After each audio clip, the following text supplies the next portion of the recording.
what's up, guys? Dale Valor here from Modern Valor Dating.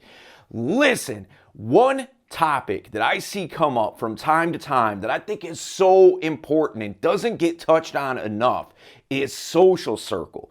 Building out your social circle. Why is that important? Man, look, there's a lot of girls out there that will not date outside their social circle, all right? And by you expanding your social circle, you're bringing more girls into it and friends of friends. And also, man, look, how much more of a compelling life do you lead if you got a gang of friends? If no matter what, there's always something to go, do, see, new people to meet, new opportunities that present themselves because everybody knows you. There is no downside to having an awesome social circle. Even if there's no girl inside that social circle that you really want to kick it with, that's okay. Just on the strength of having a dope social circle will help you be able to attract women into your life. And then maybe into that social circle, and then there you go. Now you do got girls in there, all right? So we are going to hop into number one. Let's get it. Do you meet people to date like in your social circle, or do you meet them like going about your day or like at the bar? I prefer social circle, to be honest, but sometimes at the bar, and yeah, it just depends on what kind of connection you want to have. It's more comfortable for me. I feel like there's less of a chance of a weirdo, having a weirdo encounter. I would say it's a mix of both. Yeah, definitely. Yeah, because some people will set you up, or you just might meet someone organically. So it really just depends. Gotcha. Can be random. Nice. Okay. What if the guy's used to like really random situations and he handles the situation really well, and the randomness just turns into like the really smooth interaction? Then that's attractive. I can get on board with that. He has to be smooth and know what he's. Of course. Just like a gentleman, not some creep. I mean, women meet a lot of weird creeps out there, so. Yeah, they do. Yeah, I always like tell people to always pay attention to like how the girl's feeling. Would you say like it feels more organic when it's like through social circle, or does it typically like work out better for social circle or for like actually just meeting a guy like randomly? Yeah, I feel like with a social circle, if they're like, yeah, you guys will be great, and then it doesn't end up working out, it could actually be more awkward. Yeah. So it really just depends. What if the guy like is like really like laid back about it, like just handles it like smoothly? Yeah, I mean, then that's fine. I mean, not everyone's meant to be with someone, so then you can just end up just being friends. So Yeah, for sure. Number one, expand your comfort zone, right? Because look, you probably already have a social circle in place, okay? And, to some extent, maybe you only have a couple of friends. Maybe you've got 2 close friends and 20 people that you're cool with. Everybody's looks a little bit different, all right? But by you expanding your comfort zone, that puts you in the position to get to know other people that you wouldn't normally necessarily associate with. All right, so what I mean by that is like, look, okay, so myself, I was never like a club guy, all right? When I started putting myself out there and going to clubs and things like that, I got over that. And now I can pretty much feel socially comfortable anywhere. If I go to a meat market type of club, I'm just fine. I'm comfortable. If I go to a hip hop show, I'm just fine. I'm comfortable. If I go to a country concert, I'm just fine. I'm comfortable. It doesn't make a difference because I'm socially comfortable. And how am I able to do that? I get to know people. I ask the right questions. I talk intelligently about things, even though I don't know everything. Like country music just is not my get down, all right? Just not my thing. But if I was to go to a country music festival, all right, I'm going to know enough that I can have an intelligent conversation and start asking more pinpointed type of questions just by being curious and becoming a social junkie, a cultural junkie, where I'm getting out there and finding out this information. And you know what's funny? If you've ever read Dale Carnegie's How to Win Friends and Influence People, one of the things that he talks about in that book is instead of trying to be interesting, act interested. And so that's just what I do. I just act like I'm interested. And by default, those people see me as being interesting. because I'm opening them to engage with me and converse with me and share things, share knowledge that I didn't already know. And people love talking about what they know about, right? So where is some places that you feel uncomfortable going to? Here's a challenge for you. Get out there and try those places. Even if you have to go by yourself, just prove to yourself that you can at least show up. The places that you're uncomfortable with, drop them in the comments. All right, we're gonna get into number 2. Let's get it. Number 2, say yes to things. What I mean by that is, when somebody asks you, hey, what are you doing Friday night? And say you don't have anything going on, all right? And they're like, hey, you wanna come over to this barbecue with me? And maybe on the surface, you're like, I don't really wanna do that, man. I kinda wanna chill at home, or, like, I don't really feel like going out and being social like that. I'm not gonna know anybody but this person that invited me, and I don't know, I just don't really feel like doing it. Don't be that guy, man. Be the guy that's like, yeah, you know what, I'll go. Because why would you do that? Well, because when you go to this barbecue, you're going to get to know new people. People are going to come up and introduce themselves to you. You don't even have to really go way out on a limb, as long as you look inviting and somebody that looks like could, have a nice conversation with and get to know. People will come up, especially if it's a little bit of a close-knit thing. Maybe a buddy of yours or a girl that you know or something like that invites you to a family reunion. And it's not your family. You're just going to chill, right? So it's going to be a little close-knit, right? You're kind of the outsider. And I can see why you might feel uncomfortable going to something like that. But the thing is, because you're the outsider, people are going to come up and have a conversation with you, just to feel you out, just to see what you're all about, man. And so when you do that, it opens up the doors for opportunities and getting to know people. And as an extension, say you start having a great conversation about something, and Uncle Charlie's like, hey, you two, come on over here, sit down. You got to hear what this guy's got to say, And so that's the thing. Now you're getting to know other people. And as you build those conversations and those conversational threads, maybe an opportunity presents itself. Maybe you're talking about football or something like that, and somebody has tickets to the next game coming up, and they got an extra ticket, and they're like, hey man, why don't you, I know you'll probably appreciate this, why don't you come along? That's why you say yes to things. If you would have said no and not shown up, none of that would have happened. Okay? All right, we're going to get into number 3. Let's go. Number 3, meetup.com. All right, I love meetup.com because here's why. If there's something that's an interest of yours, it might be kind of a peripheral interest. Say you always wanted to, I don't know, play guitar or something like that.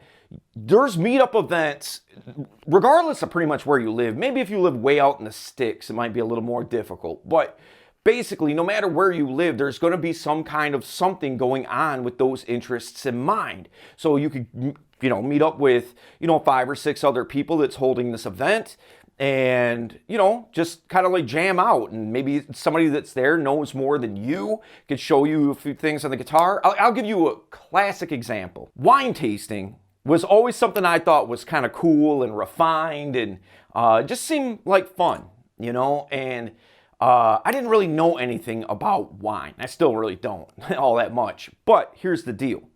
I started my own meetup.com group, all right, for wine tasting. And here's the deal. By default, I'm the leader of this group. I started it. I'm the administrator. I'm the one setting up the events. And I had 30, 40 people coming out every month for a wine tasting thing that I set up at some different places. They have different kinds of wines and things like that. And I would let people know, I'm here to learn from you guys. You're the type of people that go to wine tasting events. I'm the type of guy that sets them up. I don't really know that much. So I'm going to learn from you people. You show me like what the best kinds of wines are, what goes good with what, and all that kind of stuff. And everybody was happy to show me, because they want to talk about what they know about. And it was a lot of fun, man. And so many people told me that was like the best meetup event they've ever been to. you know, just like great group of people, everybody being social, everyone's having, you know, a few glasses of wine and getting to learn more about wine tasting. You know, I started that myself, not knowing anything about it.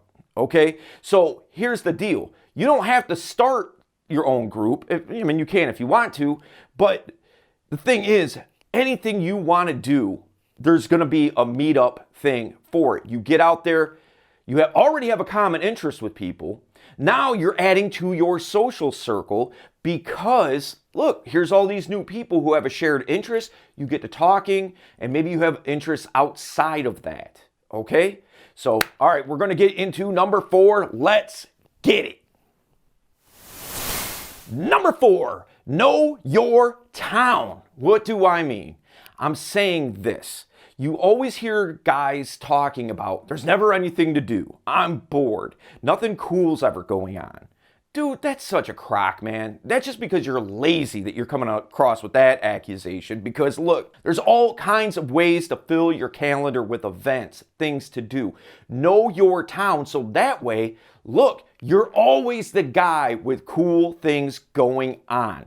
Knowing what's happening around you. If you're talking to a girl and say you want to do an Insta date, okay? You want to scoop her up and have a date right then. Hey, I know this cool place that's doing karaoke. Hey, I know this cool place that's got haunted houses that go on year round. Hey, there's this place around the block where they have trivia going on. That's the deal. If you know what's going on in your town, 2 things are going to happen.